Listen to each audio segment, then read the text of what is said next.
이 시간도 하나님께서 우리의 마음을 만져주시고 우리의 마음을 열어주시고 우리의 귀를 열어주셔서 우리에게 오시는 주님을 만나고 그 음성을 듣는 은혜의 시간이 되시기를 주님의 이름으로 축원합니다. 기둥 뒤에 화면이 이제 나오죠? 저 보이십니까? 화면 잘 나오나요? 저기가 사각지대예요. 저기 딱 숨으시려고 하면 저기 딱 숨으시면 되는데 예배에 집중하시도록 하기 위해서 또 그래도 화면이 달렸습니다. 오늘은 우리 교회의 회개 연도가 마무리되고 결산하는 주일입니다. 어느새 11월 마지막 주일이 되었습니다. 그래서 각 기관 재정 결산과 감사도 있고 새해 예산안도 제출해야 되는 등 아주 분주한 주일입니다. 한 해를 마무리하고 새해를 준비하는 그런 주입니다. 보통 달력에서는 12월로 모든 것들이 다 결산되고 마무리되는데, 그리고 1월부터 새해가 시작되는데 왜 교회는 11월에 이렇게 마무리를 할까 궁금하셨던 분들도 아마 계실 것입니다. 교회가 11월로 회개 연도를 마무리하는 것은 오늘부터 시작되는 대림절, 대강절이라고 부르기도 하는데요, 이 대림절 절기와 관계가 있습니다. 교회 전통에는 신앙의 의미를 담아서 때와 또 절기를 구분하는 교회력이라고 하는 것이 있습니다. 세상에서 달력을 사용하듯이 교회에서는 교회력을 사용합니다.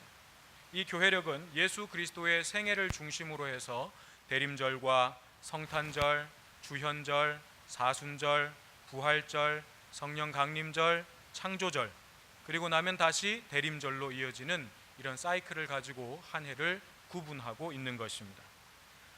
오늘이 바로 이 교회력의 시작인 대림절 첫째 주일이 되겠습니다. 주보에 실려있는 대림절에 관한 글을 꼭 한번 읽어보시기를 바랍니다.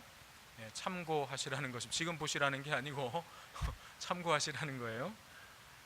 대림절은 11월 30일을 기준으로 해서 그 30일에서 제일 가까운 주일로 정해집니다. 그러니까 때로는 11월 마지막 주가 될 때도 있고 때로는 12월 첫째 주가 될 때도 있죠. 올해는 11월 마지막 주인 오늘 첫째 주일이 시작되고 성탄절 바로 전 24일까지 26일 동안이 대림절 기간이 되는 것입니다. 이처럼 교회력을 기준으로 하다 보니까 11월에 모든 것들이 이제 다 마무리되는 거예요. 대림절은 새로운 해니까, 새롭게 시작되는 해니까. 그래서 우리는 11월로 모든 것들을 마무리하고 새로운 회개년도를 시작하는 것입니다. 자, 이런 대림절의 큰 주제는 바로 기다림입니다. 대림이라고 하는 말 자체가 한자로 기다릴 때 임할 림자를 써서 오시는 분을 기다린다라고 하는 뜻이 그 속에 담겨져 있습니다. 다시 말하면 주님의 오심을 기다린다는 거죠. 이 기다림에는 과거와 현재와 미래의 의미가 다 들어 있습니다. 먼저 과거 2000년 전에 이 땅에 육신의 몸을 입고 아기로 태어나신 그 예수님을 생각하는, 그렇게 육신의 몸을 입고 이 땅에 오셔야만 했던 그 예수님의 성탄의 의미를 다시 한번 우리의 마음속에, 우리의 삶 속에 되새겨보는 것이고, 또한 현재, 오늘, 지금 이 순간 내 삶의 자리, 내 삶의 현장에 찾아오시는, 말씀으로 찾아오시고 영으로 찾아오시는 그 주님을 기다리고 만나는 절기입니다. 또한 언젠가 이 우주와 역사의 종말이 올 때에, 마지막 때에 영광의 주로 재림하실 그 주님을 우리는 기다리고 또 기다리는 것입니다. 이러한 신앙의 의미를 담아서 우리가 더욱 주님의 뜻을 쫓아 우리의 삶을 다시 한번 되돌아보는 절기가 바로 대림절이라고 하는 것입니다. 이런 의미에서 본다면 오늘 우리에게 대림절은 사실 종말론적 신앙을 요구하고 있는 것입니다. 종말론적 신앙이라고 해서 몇 날 몇 월 며칠 이렇게 시간 정해놓고 세상 등지고 짐 다 싸가지고 산으로 들어가서 지내는 그런 종말론적 신앙이 아니라, 오늘 밤에 주님이 오실지 아니면 내일 오실지 10년 후에 오실지 100년 후에 오실지 그것은 아무도, 그 누구도 모르는 것이기 때문에 오늘 이 순간이, 바로 지금 이 순간이 하나님께서 나에게 주시는 마지막 때일 수 있다는 인식을 가지고 살아가는 거예요. 그런 인식을 가지고 내게 주신 이 하루하루의 삶을 최선을 다해서 하나님의 뜻을 이루는 삶으로 채워가는 것, 그것이 진정한 의미의 종말론적 신앙이라고 하는 것입니다. 그래서 저는 오늘 대림절 첫 번째 주일 설교를 우리가 잘 아는 달란트 비유로 선택했습니다. 왜냐하면 달란트의 비유에는 이 종말론적 신앙의 삶이 어떠해야 하는지에 대해서 아주 잘 나타나 있기 때문입니다. 오늘 본문에 나타나 있는 종말론적 신앙의 삶은 바로 결산할 때를 준비하는 삶이다 할 수 있겠습니다. 오늘 본문 14절 15절 말씀을 보면 이렇게 말씀합니다. 또 어떤 사람이 타국에 갈 때 그 종들을 불러 자기 소유를 맡김과 같으니 각각 그 재능대로 한 사람에게는 금 5달란트를, 한 사람에게는 2달란트를, 한 사람에게는 1달란트를 주고 떠났더니. 여기서 어떤 사람, 즉 주인은 예수님이죠. 이 주인이 타국으로 갔다는 것은 예수님께서 다시 본래에 계셨던 하나님의 나라로 올라가심을 말합니다. 종들은 예수님을 믿는 모든 그리스도인들을 말하는 것이죠. 그들에게 주인이 자기의 소유를 맡겼다라고 하는 것은 각자에게 사명을 주셨다는 거예요. 그리고 달란트를 주셨다는 것은 그 사명을 감당할 수 있는 힘과 능력과 은사를 주셨다는 것입니다. 자, 이렇게 주인은 종들에게 달란트를 맡기고 떠났습니다. 그런데 우리가 주목해야 할 구절은 19절 말씀입니다. 오랜 후에 그 종들의 주인이 돌아와 그들과 결산할세. 타국으로 떠났던 주인이 다시 돌아왔다는 것입니다. 주인은 처음 떠날 때 아마 종들에게 내가 몇 날 몇 월 며칠 돌아올 거야 라고 이야기해 주지 않았습니다. 종들은 주인이 언제 올지 모르는 상황인 거예요. 그런데 분명했던 것은 주인은 반드시 돌아온다는 것이었습니다. 돌아와서 주인이 한 일이 무엇입니까? 자기가 맡겼던 일에 대해서 결산을 하는 것이었습니다. 여기서 돌아온 주인이 바로 재림하실 예수 그리스도이시고, 결산한다는 것은 바로 심판을 의미하는 것입니다. 종들은 바로 이날, 주인이 돌아오는 날, 주인이 돌아와서 결산하는 바로 이 날이 분명히 있음을 깨닫고 있어야 된다는 것입니다. 그리고 그 날을 기다리면서 준비해야 한다는 것입니다. 그리스도인들은, 모든 예수를 믿는 그리스도인들은 하늘로 돌아가신 예수 그리스도께서 반드시 다시 돌아오실 것을 분명하게 알아야 합니다. 그리고 그 날을 기다리면서 준비하는 사람들이어야 합니다.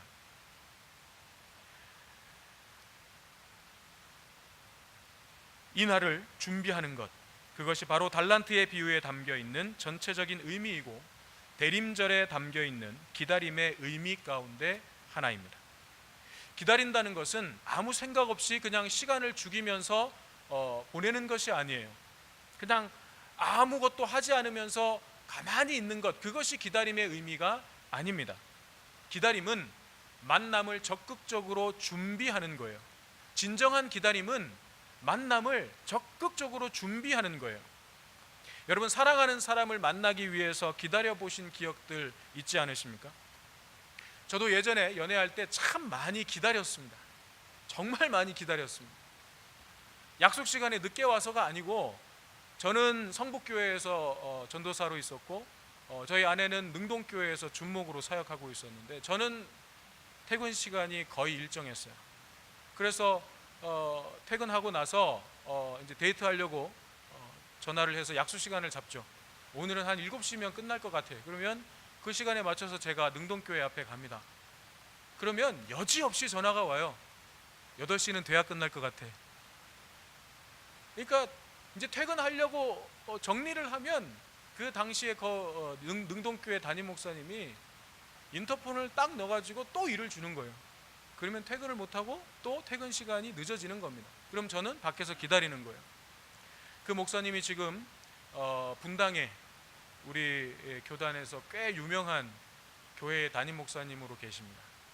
지금은 연애 시절에 그 추억 하나 만들어 주신 것이 감사한 마음도 들긴 하지만, 당시에는 제가 별로 감정이 안 좋았어요. 안 보내주는 거예요. 안 보내주는 거예요.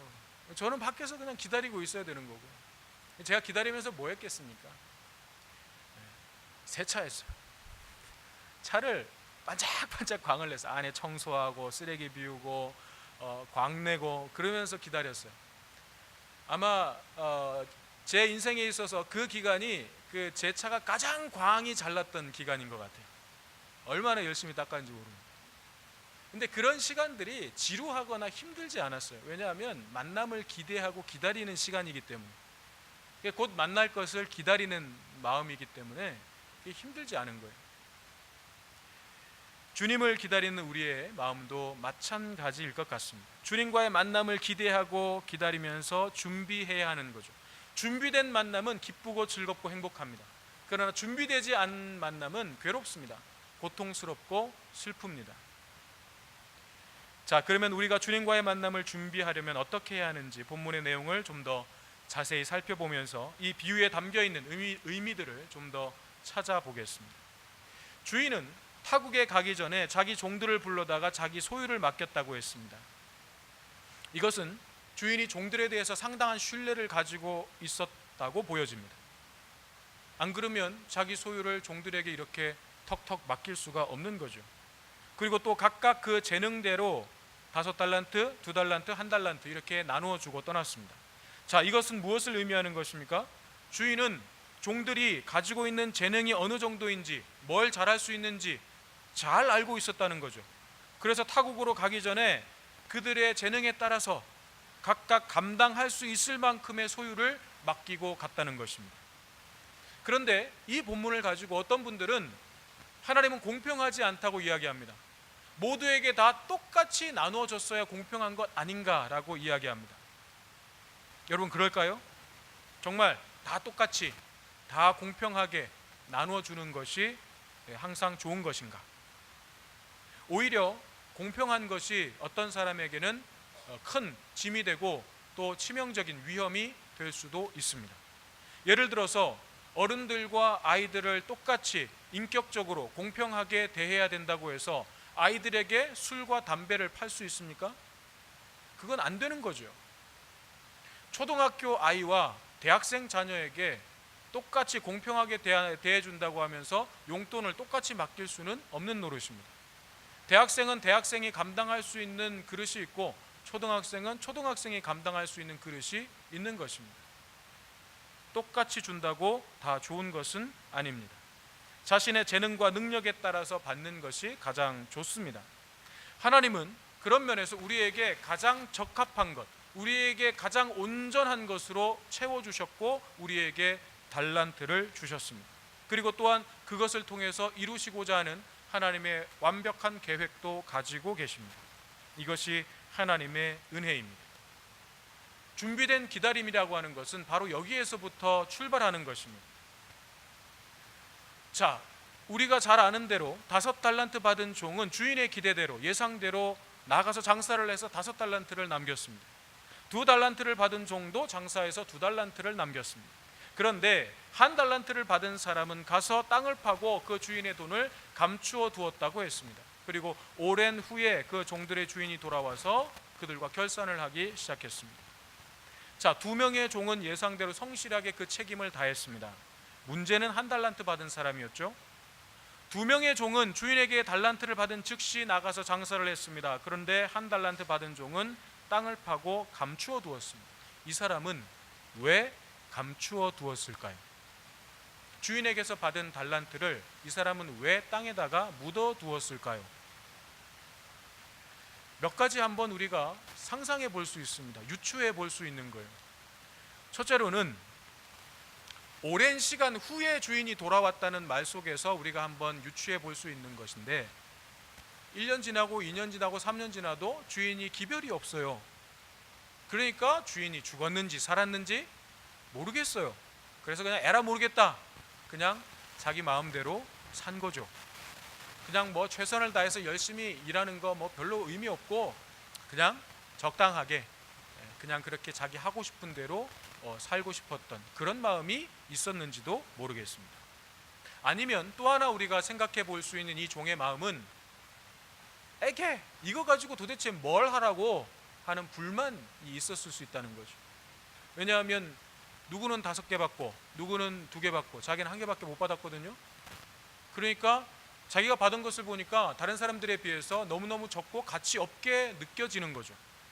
그런데 여러분, 한 달란트라고 하는 것이 지난주에 우리가 생각해 봤듯이 결코 적은 돈이 아니잖아요. 연봉 4,500만 원 받는 사람이 한 푼도 안 쓰고 30년 이상을 꼬박 모아야 1달란트 정도 모을 수 있는 거예요. 그러니까 그 결코 적은 돈이 아니죠. 그런데 이게 적게 느껴졌다면 그 사람의 마음속에 비교하는 마음이 들어간 거예요. 비교하는 마음. 분명히 한 달란트만 보면, 그것 자체만 보면 분명히 그것도 가치 있는 것이고 많은 것일 수 있는데, 다른 사람하고 비교하기 시작할 때 이건 형편없는 것이 돼버리는 거예요. 우리가 성호교회 10가지 가치 심화학습반에서 우리가 공부할 때에 욕심이라고 하는, 우리 속에 들어있는 이 욕심이라고 하는 운영체계의 그 뿌리가 뭐라 그랬습니까? 비교였죠. 비교하는 마음, 그것이 욕심의 뿌리였습니다.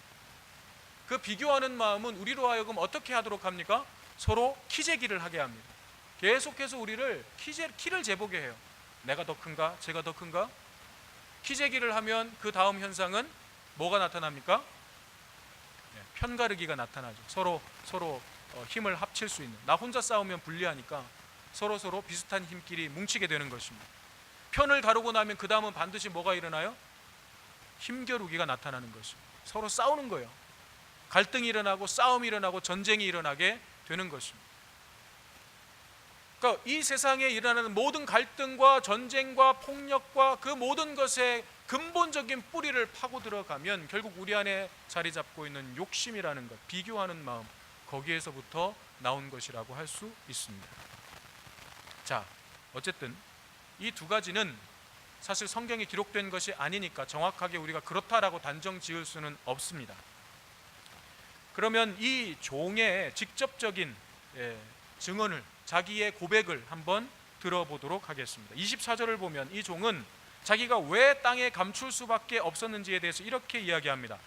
한 달란트 받았던 자는 와서 이르되, 주인이여, 당신은 굳은 사람이라 심지 않은 데서 거두고 해치지 않은 데서 모으는 줄을 내가 알았으므로 두려워하여 나가서 당신의 달란트를 땅에 감추어 두었었나이다. 보소서, 당신의 것을 받으셨나이다. 무슨 말입니까? 이 종이 달란트를 땅에 감추어 둔 것은 주인이 두려워서, 무서워서 그랬다는 거예요. 다시 말해서 이 종이 생각한 주인은 과정은 전혀 중요하게 생각하지 않고 오직 결과만을 요구하는, 좋은 결과만을 얻기 위해서 종들을 닥달하는 그런 나쁜 주인, 악한 주인이었던 거죠. 이 종이 생각할 때에는. 이 종은 주인의 마음을 전혀 이해하지 못하고 있었습니다. 과연 주인이 그런 사람이었는가? 만약 이 종의 주장대로 주인이 과연 그렇게 심지도 않은 데서 거두려고 하는 악한 사람이었다면 돈을 종들에게 처음부터 맡겼을까 하는 거예요. 자기 재산을 종들에게 그렇게 턱 맡겨놓고 자기는 먼 나라로 떠날 수 있었겠는가 하는 거예요. 종들이 그 돈 가지고 도망가면 어떡할 거예요? 그 돈 다 써버리면 어떡할 거예요?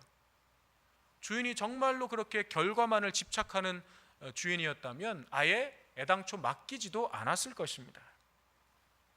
그러므로 이 종의 말은 자신의 게으름에 대한 자기 변명에 지나지 않을 뿐입니다. 뿐만 아니라 주인이 그렇게 결과에 집착하는 사람이었다면 5달란트 받은 사람이나 2달란트 받은 사람이나 그렇게 똑같이 칭찬할 수는 없어요. 훨씬 더 많은 결과를, 좋은 결과를 얻은 종을 더 크게 칭찬해야 되는 거죠. 그런데 오늘 이 주인은 5달란트 남긴 종이나 2달란트 남긴 종이나 칭찬할 때 토시 하나 틀리지 않고 똑같은 말로 칭찬하고 있습니다. 주인은 얼마를 남겼느냐를 본 것이 아니라 어떤 자세로 임했는가를 보았습니다. 그래서 5달란트든 2달란트든 그들이 정말 성실하게 열심히 충성을 다한 것에 대해서 칭찬한 것입니다. 반면에 1달란트를 땅에 묻었다가 가지고 온 이 종을 향해서는 악하고 게으른 종이라고 책망하고 있습니다. 근데 여러분 생각해 보면 이 종은 주인의 돈을 손해보게 하지 않았어요. 이 종은 주인의 것을 축내지 않았습니다. 손해를 끼치지 않았습니다. 그냥 고이 모셔두었다가 다시 주인이 왔을 때 그대로 돌려준 거예요. 한편으로 생각하면 이 종도 칭찬받을 수 있는 거죠. 그 돈 가지고 도망갈 수도 있잖아요. 엉뚱한 데 써버렸을 수도 있잖아요. 그런데 고이 간직하고 있다가 주인에게 다시 돌려줬으니까 사실 칭찬을 받을 수도 있는 거죠. 그런데 오히려 책망만 받습니다. 악하고 게으른 종이라고 하는 꾸중만 듣습니다. 여러분, 우리는 신앙생활을 할 때 하지 않는 것에 대해서 만족할 때가 있습니다. 난 이런 거 안 해. 그 정도에서 만족하는 분들이 있습니다. 나는 신앙인으로서 술, 담배 안 해. 자부심을 가지고 긍지를 갖고 계시는 분들이 있습니다. 좋습니다. 그런 긍지 갖고 있는 거 좋습니다. 나는 거짓말 안 해. 난 신앙인으로서 내 양심에 떳떳하게 진실되게 살아가. 난 나쁜 짓 안 해. 난 다른 사람 피해주는 일 절대 안 해. 좋은 거예요. 하지 않음에 머물러 있는 신앙, 내가 술, 담배 안 하는 것 좋은 것입니다. 그런데 거기에 머물러 있고 주님께서 원하시는 일, 주님께서 뜻하신 일에 적극적으로 동참하는 적극적인 행동이 없다면, 그냥 하지 않는 것에 만족하고 적극적으로 주님의 나라를 위해서 내가 나서지 않는다면, 그 행동이 뒤따르지 않는다면 이 사람은 한 달란트 땅에 묻어두고 그냥 기다리고 있는 사람과 다를 바 없다는 것입니다. 적극적으로 장사에 나서지 않고 땅에 묻어둔 것으로 만족하면서 주인이 오시면 그거 그대로 가지고 주인에게 돌려드리려고 하는 그런 사람들을 향해서 하나님은 이렇게 말씀하십니다. 그에게서 그 한 달란트를 빼앗아 10달란트 가진 자에게 주어라. 이 무익한 종을 바깥 어두운 데 내어 쫓으라. 거기서 슬피 울며 이를 갈리라. 무슨 말입니까? 하나님께서 주신 그 헌신의 기회를 열심히 잘 사용하는 사람들은 더 풍성한 하나님의 은혜를 경험하면서 살아가게 될 것이지만, 그렇지 않고 자신에게 주신 소중한 기회를 소홀히 여기거나 자신의 삶을 하나님께 드리기 꺼려하는 사람이 있다면 결국 그는 더욱더 은혜 안에서 가난해지는 것을 경험하게 된다는 것입니다. 그렇습니다. 하나님을 위해서 내 시간과 정성과 내 삶을 들여서 헌신해 본 사람만이 채워주시고 풍성하게 하시는 그 하나님의 은혜를 경험하게 됩니다. 더해 주시는 하나님의 역사를 경험하게 되는 것입니다. 그러나 하나님 앞에 내 시간과 물질과 정성, 내 힘, 내 능력 드리기 아까워하고 손해본다고 생각하고 그냥 땅에 묻어두는 사람은 내 삶 속에 직접 개입하셔서 역사하시는 하나님의 은혜는 경험할 수가 없는 것입니다. 주인은 5달란트 남긴 사람에게 10달란트를 주었습니다. 아니, 정확하게는 11달란트를 주었습니다. 2달란트 남긴 사람에게는 4달란트를 주었습니다. 이것이 무엇을 의미하는 것입니까? 주인은 한 푼도 안 가져갔다는 거예요. 주인이 돌아와서 결산을 한 것은 사실이지만 주인이 가져간 것은 한 푼도 없었다는 거예요. 오히려 그 모든 것을 그들이 남긴 이윤마저, 원금에다가 그들이 남긴 그 수익마저 그들에게 전부 다 돌려준 것이 주인의 마음이었습니다.